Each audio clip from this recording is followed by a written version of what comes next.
वक्फ संशोधन विधेयक को लेकर मुसलमान समाज के एक वर्ग जीतोड़ आंदोलन कर रहा था, लेकिन पहलगाम नरसंहार की घटना से यह आंदोलन प्रभावित हो गया।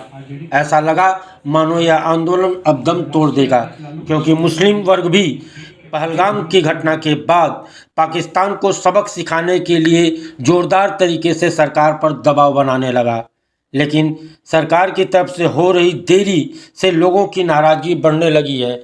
इसी बीच वक्फ संशोधन विधेयक को लेकर आंदोलन कर रहे लोगों को ऑक्सीजन मिल गया और वह लोग इस मुद्दे को लेकर सरकार को कटघरे में खड़ा करने में जुट गए हैं। साथ ही अपने आंदोलन को और मजबूत करने की कवायद शुरू कर दिए हैं।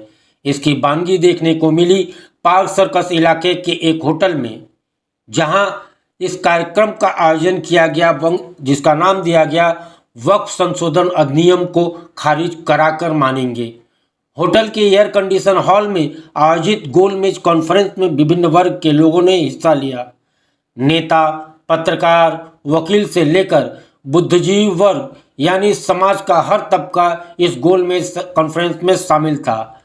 हर कोई वक्फ संशोधन को गैर वाजिब बताते हुए इसको खारिज करने की मांग कर रहा था। कुछ लोग तो ऐसे भी थे जो दावा कर रहे थे कि मामला अभी सुप्रीम कोर्ट में है, फैसला अगर उनके हक में नहीं आया तो वे लोग इसे मानेंगे नहीं। अपने मांग के समर्थन में वह लोग चौतरफा दबाव बनाने में जुटे हुए हैं। इसके लिए आंदोलन को इतना तेज करना चाहते हैं कि किसान आंदोलन की तरह उनका आंदोलन भी सफल हो और सरकार वक्फ संशोधन विधेयक को बिल को पास करा ली है उसे वापस लेने के लिए मजबूर हो। कार्यक्रम का आयोजन मीडिया घराना सरपरस्त ने किया था, जिसका मकसद इस आंदोलन को पश्चिम बंगाल के कोने कोने तक फैलाना है। गोलमेज कॉन्फ्रेंस में लोगों की मौजूदगी और उनके जज्बे को देखकर लग रहा है कि ये आंदोलन फिर से नए सिरे से खड़ा होने जा रहा है। इसका आगाज वहां मौजूद कांग्रेस के नेता जैद अनवर के मिजाज से लगाया जा सकता है। कार्यक्रम के अंत में मौजूद लोगों ने पहलगाम नरसंहार में मारे गए लोगों की याद में 1 मिनट का मौन भी रखा और मृत लोगों के प्रति अपनी श्रद्धा जताई। प्लान होता है, एक प्री प्लान होता है, ठीक है। एक प्लान होता है, एक प्री प्लान होता है। और क्रोनोलॉजी वो समझाए थे आप तमाम को कि क्रोनोलॉजी के माने क्या होता है। वो तमाम चीज आपको सामने दिख रहा है ना। तो अभी एक चीज आप सोचिए, जब भी अमेरिका से कोई आता है जमीन पे एक हादसा हो जाता है। बिल क्लिंटन साहब आए थे, एक हादसा हो गया कश्मीर में। फिर ये जनाब पहुंचे, वहां के फॉरेन मिनिस्टर यहाँ पहुंचे, फिर एक हादसा हो गया। तो ये क्रोनोलॉजी आप समझ नहीं पाए हैं। आप कैसे सो रहे थे कि एक आदमी रास्ता सरहद पार करके आता है, मजहब का नाम पूछता है, मार देता है। तो ये एक प्री प्लान गेम है। आज नहीं तो कल दुनिया फिर जानेगा। आप देखिए, आप कबल उठाइए, 2 महीना कबल उठाइए। जब मंदिर का ये इनॉग्रेशन कर रहे थे तो मुसलमान ने धमकी दी, मुसलमान ने धमकी दी, मुसलमान ने धमकी दी, पूरे मीडिया में दिया हुआ था। मगर धमकी देने वाला कौन था? जब इन्वेस्टिगेशन हुआ तो हिंदू निकला।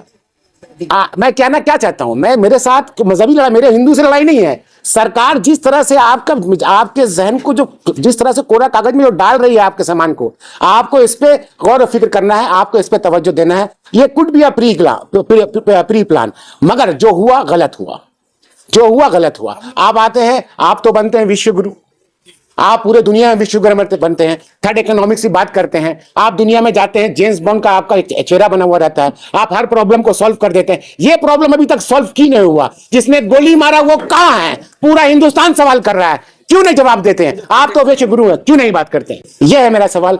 यह सवाल है हुकूमत से, क्यों नहीं जवाब देते हैं? आप यहाँ पे जो प्रोग्राम कराया महबूब रजा साहब ने, ये एक कॉन्फ्रेंस मीटिंग था जो नेहरू साहब ने लंदन में किया था। उसी तरह का एक कॉन्सेप्ट राउंड टेबल कॉन्फ्रेंस था, तमाम मजहब के लोग थे, तमाम ने बात रखी। इस प्रोग्राम का मेन मुद्दा है और जो जिस तरह का भी आदेश होगा, ऑल इंडिया मुस्लिम पसंदला बोर्ड में तमाम अकाबिर उलमा और मुल्क के दानिशवरान हजरात हैं, उनके हिदायत के मुताबिक अमल किया जाएगा। जैसा कि अभी आपने देखा 32 गुल का प्रोग्राम चला और अल्हम्दुलिल्लाह 99% कामयाब हुआ है।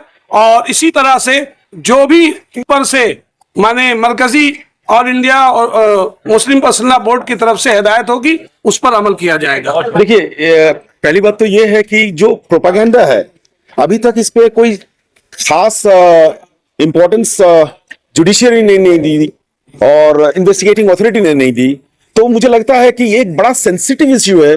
इसको आप अभी तक तो कुछ दूरी में रखें, सेंसिटिव इश्यू है क्योंकि ये आग फैला सकती है, तो इससे दूरी बनाएं और जब तक कोई फैसले, कोई नतीजा नहीं आता है तो इस पे सोच और अमल करने की जरूरत नहीं है। देखिए, दिस इज वेरी सरप्राइजिंग और मैं समझ सकता हूं कि ये एक दिन का प्रोग्राम है, मगर इसको उतारने में हमको लगता है महीनों लग गए होंगे and he has worked very hard. और जो ट्रेंड आज निकला यहाँ से वो काफी सक्सेसफुल रहेगा।